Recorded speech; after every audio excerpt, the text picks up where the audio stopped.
2009년 7월 28일 화요일입니다. 오늘 오전에 땡순이 아빠가 땡엄 형제님 직장으로 전화를 걸어왔다고 했습니다. 저녁에 만나자고 했다고 했습니다. 지난번 땡엄 형제님과 땡순이가 집을 방문했을 때 집에 있어도 방에서 나오지도 않았고 너희들 알아서 해라 고 했지만 마음에 부담이 되는 모양이었습니다. 땡엄 형제님이 근무하는 직장으로 전화하여 다른 사람이 받아 건네주었다고 했습니다. 땡엄 형제님이 직장에 근무하고 있는지 직접 전화로 확인도 할 겸 결혼 진행이 어떻게 되어가는지를 알아보고자 했습니다. 아내가 말하기를 만나면 다른 말은 하지 말고 그저 듣기만 하라고 조언했습니다.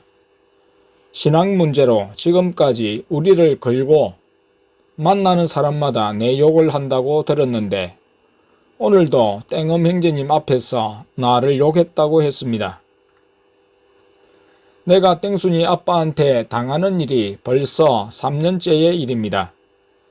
땡순이가 초원교회에 다니기 이전에 교회 사역으로 병원 간호를 하지 못하겠다고 한 일부터 시작하여 땡순이가 초원교회에 부모의 반대를 무릅쓰고 다니면서 더욱 노골화 되었습니다.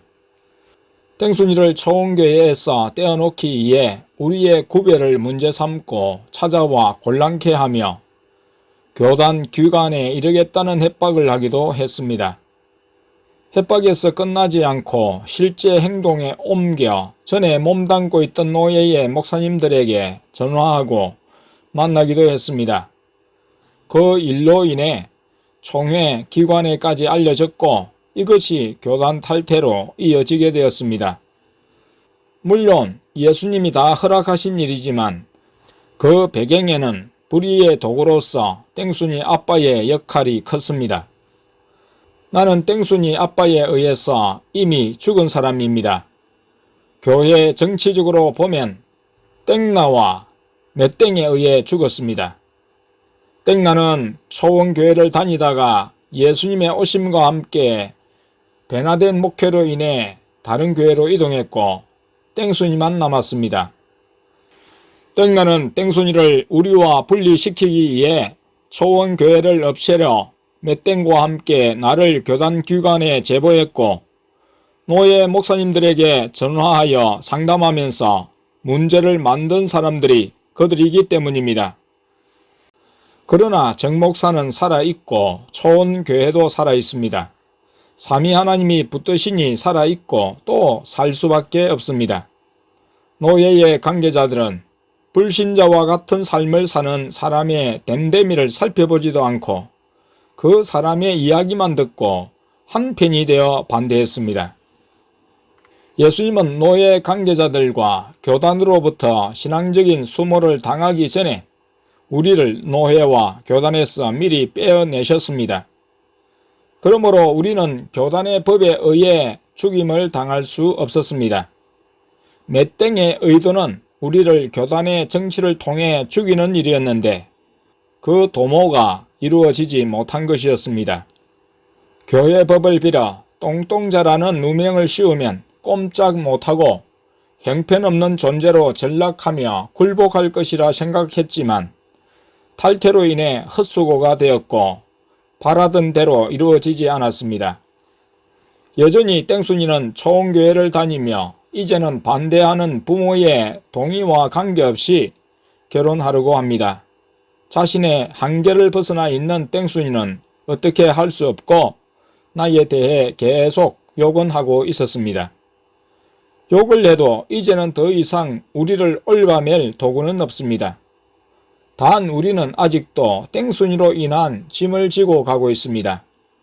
이번 두 사람의 결혼을 통해서 그 짐을 들고자 하는 기대를 가지고 있습니다. 두 사람이 결혼으로 가정을 꾸리면 미혼 자녀에 대한 부모의 간섭에서 벗어나 정신적으로나 신앙적으로 또 물질적으로 독립적인 삶이 이루어지기 때문입니다.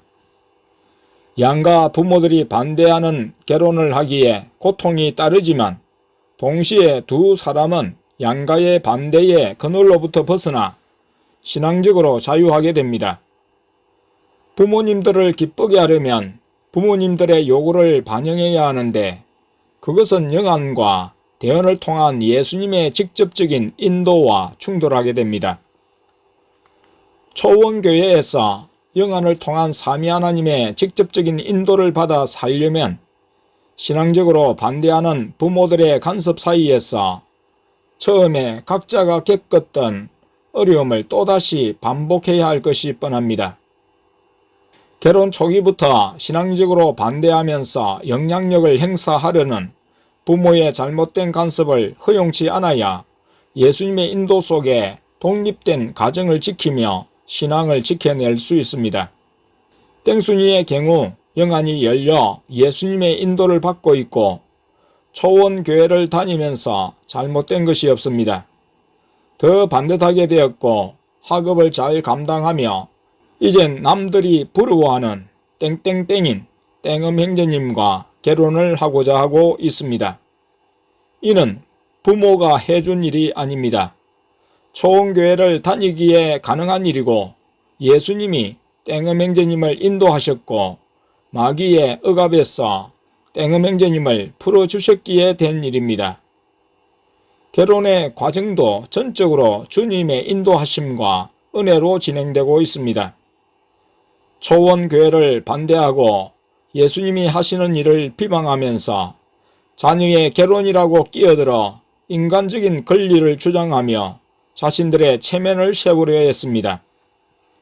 날짜 변경에 대해서 섭섭하다고 말하며 자신이 새 차를 사고 헌 차를 땡음 형제님에게 주겠다고 할 때 넙적 그것을 받겠다고 하고 또 만나자는 말에 만나겠다고 대답했다고 해서 나무랐습니다. 땡음 형제님은 신앙적인 반대가 여전하며 초원교회를 비방함에도 불구하고 자신들의 결혼에 유화적으로 나오는 땡순이 아빠의 모습에 만족하여 동조했기 때문입니다. 부모가 딸을 위해 마땅히 해야 할 일도 하지 않으면서 선심이라도 쓰듯 만나주고 무엇을 준다고 기뻐할 수는 없는 일입니다. 그것은 다시 사람을 인간적으로 얽어매는 방법이기 때문입니다. 땡음 형제님의 부모도 반대하여 결혼식에 오지 않는다고 하자 땡순이 아빠의 말이 그쪽 부모가 안 오면 우리도 참석할 수 없다고 하면서 그쪽 부모가 오면 집사람이라도 보내려고 했는데 그랬다고 했습니다.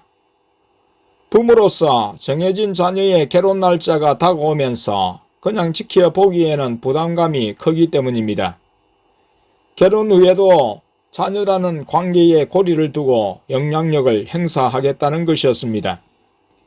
땡음 형제님이나 땡순이가 초원교회에서 신앙생활을 하며 예수님의 인도를 받으려면 신앙적으로 하나 되지 않는 부모와는 거리가 생길 수밖에 없습니다.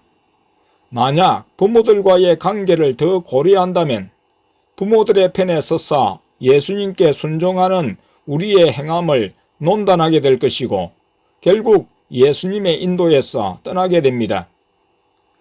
땡음 형제님에게 땡순이 아빠는 신앙 이야기를 하면 신앙 이야기는 하지 말자고 했다고 합니다. 그러면서 나에 대해 욕하는 것은 곧 신앙 문제를 이야기하는 것입니다. 내 개인적인 이유 때문에 욕먹는 것이 아니라 초원교회의 믿음의 성격 때문에 내가 욕먹기 때문입니다. 초원교회의 믿음의 성격은 삼위일체 하나님의 방문과 인도, 순종에 따른 것입니다. 우리 가족에 있어서 영안과 대언을 통한 예수님의 인도를 항상 맹심할 때 사람에게만이 아니라 예수님께 죄 짓지 않게 됩니다. 땡음 형제님은 부모로부터의 독립뿐만 아니라 이제 처갓집으로부터의 독립도 새로운 과제가 되었습니다. 30대 초반의 성인으로서 아직도 부모에게서 정신적인 독립을 이루지 못했는데 바로 한 번에 처갓집의 영향력에 이끌리는 모습을 보니 고통이 되었습니다. 사람의 눈치나 사람을 의식하는 행위를 버리고 예수님의 인도에 근거한 믿음의 행보와 결단을 확고히 해야 했습니다. 아내는 지난 6월 1일부터 교회 건물 청소를 시작했습니다. 교회 월세에 대한 우리의 부담을 생각한 건물주 집사님의 제안이 있었는데 예수님이 청소하라고 하셨기 때문에 순종한 일이었습니다. 7월 28일 화요일 밤이었습니다. 아내는 며칠 전부터 한쪽 새끼손가락이 골맞습니다. 붉은색이 되면서 퉁퉁 붓고 아프다고 했습니다. 예수님께 청소를 그만두어야 하는지 여쭈었습니다. 내가 보기에는 그만두어야 하는 상황이 되었고 예수님이 몰아가신다고 생각했습니다. 둘째를 통해 예수님이 이제 그만두라고 하셨습니다. 다시 여쭈니 진짜라고 하셨습니다. 아내는 혹 예수님이 시험하시는 것은 아닌지 생각하여 또 여쭈었는데 아니라고 하시며 그만두는 것이 맞다고 하셨습니다. 7월 29일 오전 9시가 조금 넘어 아내가 관리소장님에게 전화를 하여 청소일을 그만둔다고 했습니다. 관리소장님은 다른 사람을 구해야 하므로 7월 31일까지는 하고 그만두었으면 했어 그렇게 하겠다고 아내가 대답했습니다.